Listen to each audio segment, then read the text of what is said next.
Your products are genuine. Your company created the brand. You own the website, the social media accounts, and the trademark in your home country. But when you enter China, someone else may already hold the trademark rights to your name. That can force you to delay your launch, negotiate to recover the mark, enter a legal dispute, or use a completely different name in China. How can a company lose control of a brand it created? The answer often begins with one dangerous assumption. We already own the brand. We can deal with China later. But trademark rights are territorial. A registration in the United States, the United Kingdom, Europe, or another market does not automatically protect your brand in mainland China. And when competing applications involve similar marks and related goods or services, filing earlier often gives an applicant a stronger starting position. Creating the name first is not always enough. Bad faith applications may be challenged, but a legal remedy is not the same as a prevention strategy. In this video, we will follow a fictional European lifestyle brand called NorthVale. NorthVale sells clothing, bags, and travel accessories. It is growing internationally and preparing to enter China. But before selling its first product there, 5 avoidable mistakes put its name at risk. NorthVale owns trademarks in Europe and the United Kingdom. Because it is not yet selling directly in mainland China, management decides that Chinese trademark registration can wait, but the brand is already visible. Its products appear on international e-commerce platforms. Its name is shared with manufacturers and potential distributors. The company attends trade fairs and announces expansion plans online.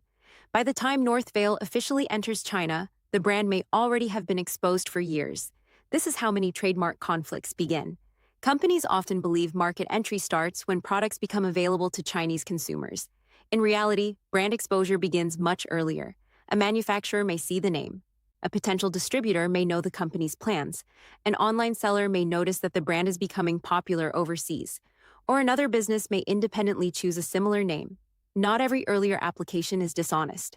But once another party files first, NorthVale may face the same commercial problem. Someone else occupies the legal position it expected to have. The company may need to challenge the application, negotiate a transfer, change its Chinese branding, or delay its launch. The lesson is simple. Do not use your China launch date as your trademark filing date. Consider protection before sharing the brand widely with manufacturers, distributors, commercial partners, or the public.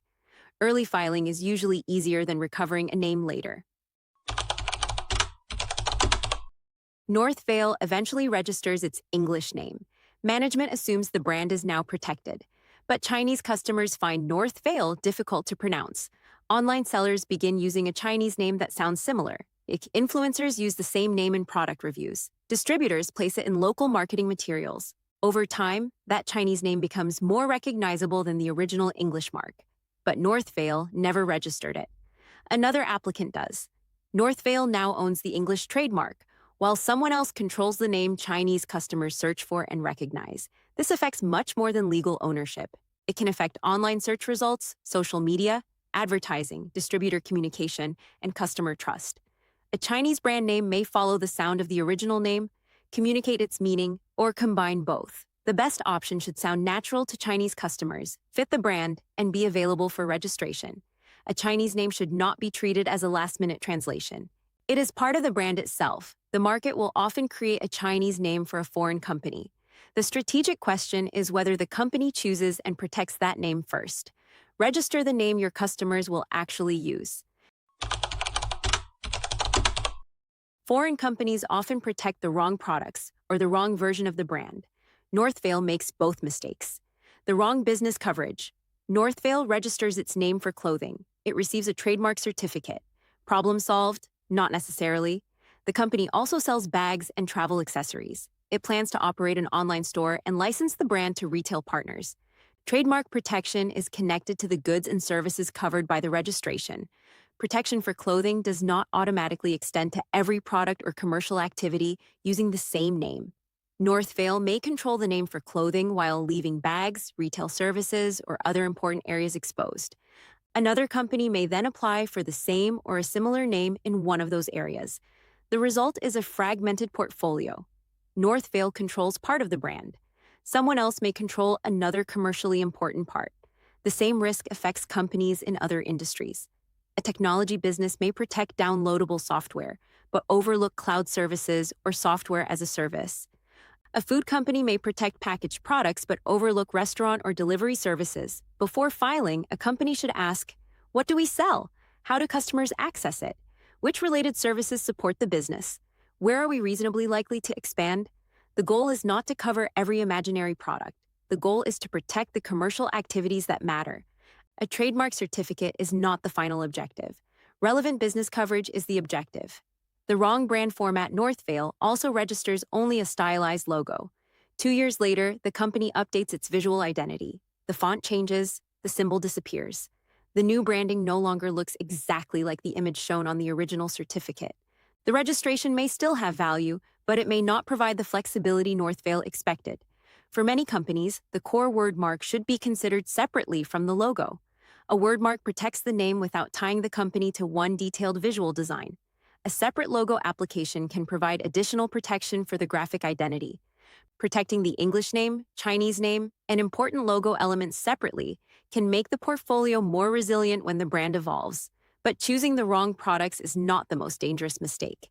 Giving ownership to the wrong person can be much worse. NorthVale begins negotiating with a potential Chinese distributor. The distributor offers to handle the trademark application. This appears convenient. It understands the local market and already works with local service providers. The distributor suggests registering the trademark in its own name. NorthVale agrees. For several years, the relationship works well. Then the partnership ends. NorthVale appoints a new distributor, but the former distributor still owns the Chinese trademark. It refuses to transfer the registration. It may request a large payment. It may continue using the name. It may challenge NorthVale's new applications or interfere with its new distribution arrangements. This is one of the most serious ways a foreign company can lose control of its brand. The distributor may be authorized to sell the products. That does not mean it should own the trademark. Ownership and permission are not the same thing. The trademark should normally be filed in the name of the company intended to own and control the brand. A distributor can receive permission to use it through an appropriate commercial agreement. The same warning applies when filings are handled by manufacturers, consultants, employees, local partners, or related companies. Always check who is named as the applicant. A business relationship may end. Trademark ownership can continue long afterward. NorthVale eventually discovers that another party has registered a similar name. Management believes the problem will be easy to solve. NorthVale created the brand first. It used the name overseas for years. The other application appears unfair. But challenging a trademark is not automatic. NorthVale may need evidence showing when the brand was created, how it was used, whether Chinese customers already knew it, and whether the other applicant had access to NorthVale's business information. The company may need to enter a formal legal proceeding to block, cancel, or challenge the trademark.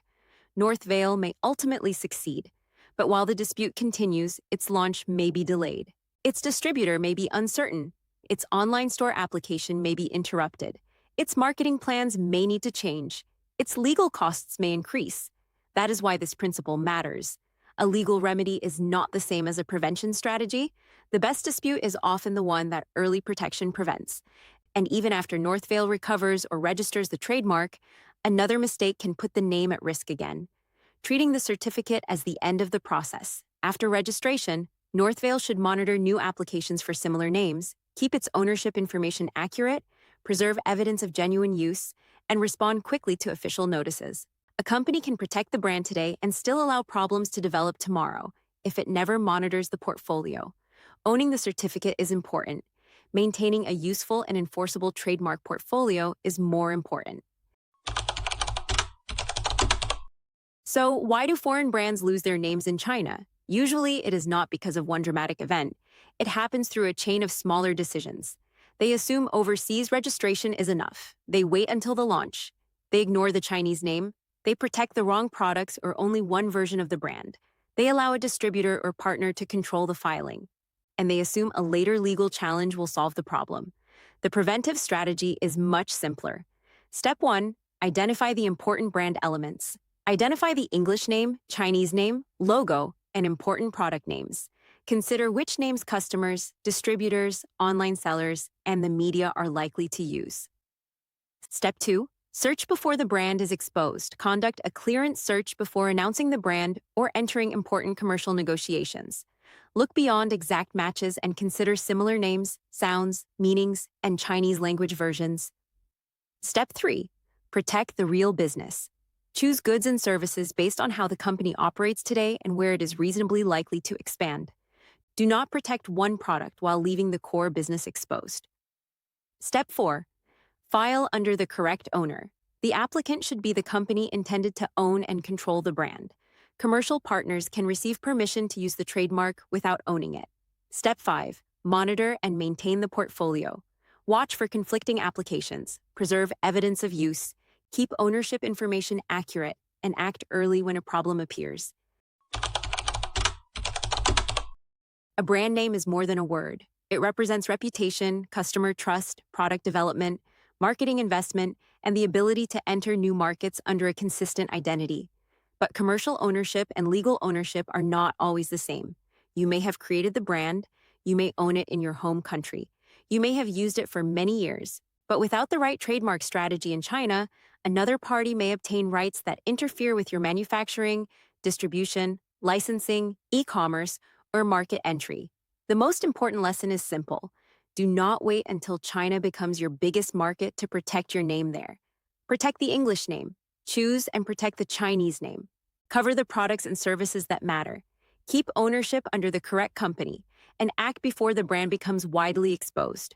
For a preliminary China brand protection review, including your English name, Chinese name, ownership structure, and core goods and services, use the contact information below. The goal is to identify gaps before someone else does.